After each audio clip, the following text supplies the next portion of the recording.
Para quem esperava uma vitória do Flamengo contra o Cruzeiro, ficou um pouco decepcionado. O Flamengo de novo, no primeiro tempo conseguiu fazer um bom jogo, mas pecou na falha de sempre, perder gols, e foi castigado no último minuto.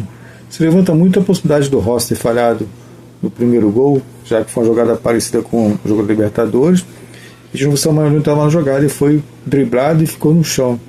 E a bola foi alçada na área, chute difícil, mas o Rossi está se tornando o zero e vezes tomar gols desse tipo.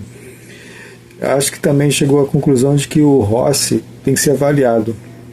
O quanto vale ele estar direto sendo titular, enquanto outro jogador como o André poderia ter oportunidade de jogar, já que o Léo Jardim gosta de fazer revezamentos, Libertadores é um time, Brasileirão é outro.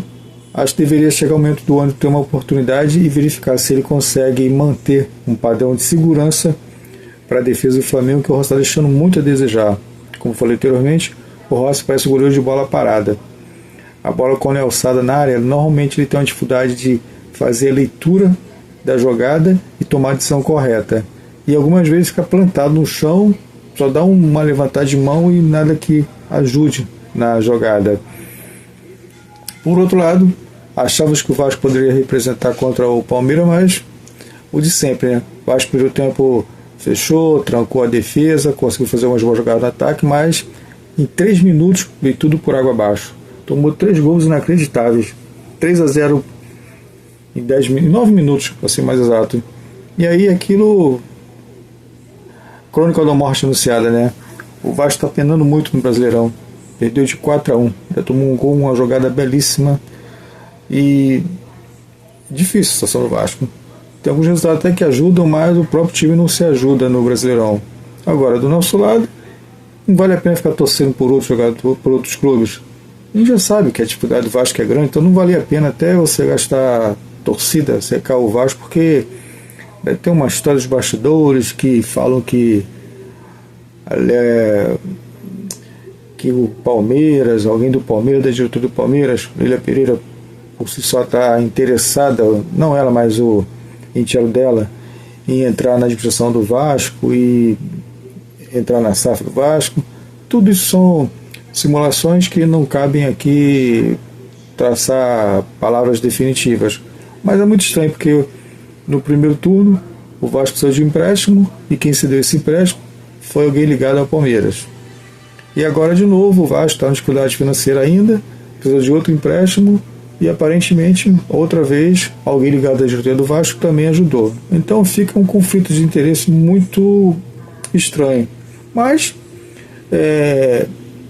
vamos aguardar, né? Se é legal, se é ilegal, se está certo ou errado, não cabe a nós. O que cabe a nós aqui é torcer pelo Flamengo, imaginar que o time possa melhorar, não dar tanto vacilo como tem dado ultimamente, e torcer para que o Léo Jardim encontre a melhor formação e saiba mexer melhor no time, porque ele escala o time bem, mas no decorrer da partida ele parece não fazer a leitura correta da partida, não consegue ter o planejamento adequado, até no próprio banco, de fazer as posições necessárias. E quem sofre com isso é o time, porque mais uma vez perdeu a grande chance de encostar no placar, encostar no Palmeiras.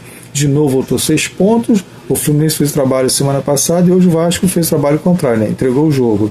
Entregou o jogo não, né? Jogou mal pra caraca, em 3 minutos botou tudo a perder.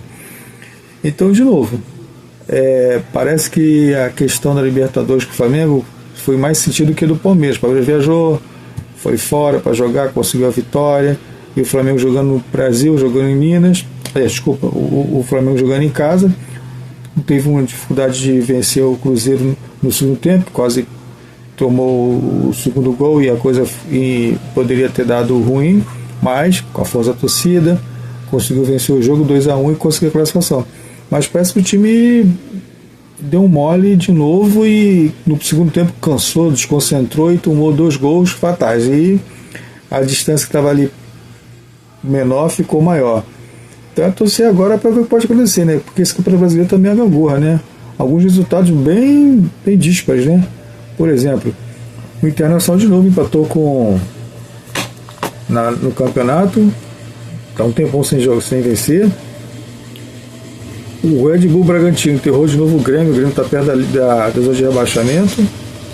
O Santos empatou com o Mirassol, também estão os dois ali se beijando na zona de rebaixamento. O São Paulo perdeu para o Chapecoense, resultado terrível para o São Paulo. O Curitiba venceu o Corinthians e deu uma... está próximo até da zona do G6. Botafogo joga fechando a tabela amanhã com o Atlético Paranaense. Se o Atlético ganhar, ele provavelmente vai ficar perto do Flamengo, vai ficar com 44 pontos.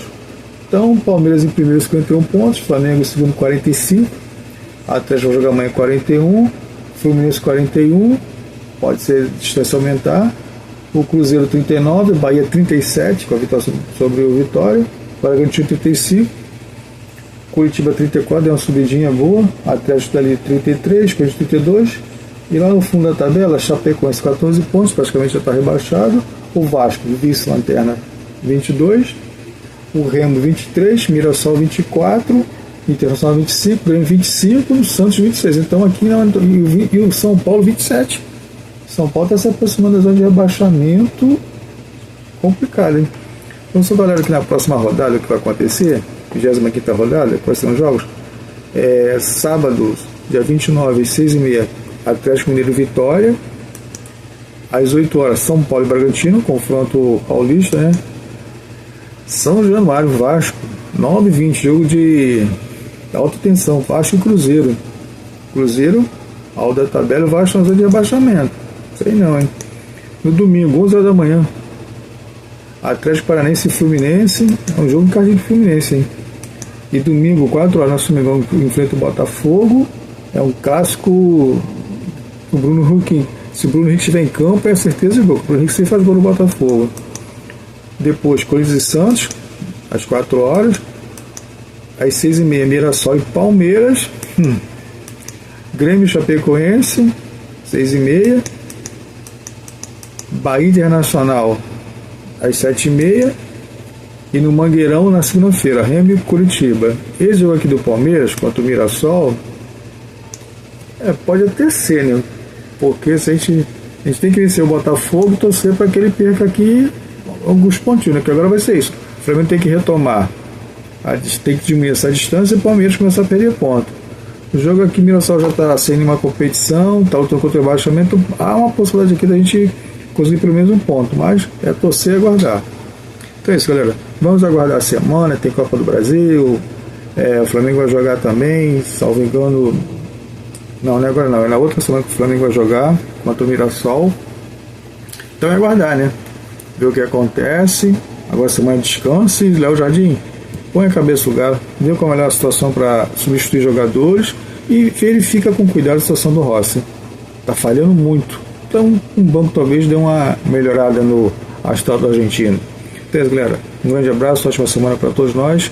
Um bom final de domingo e até a próxima. Valeu, tamo junto.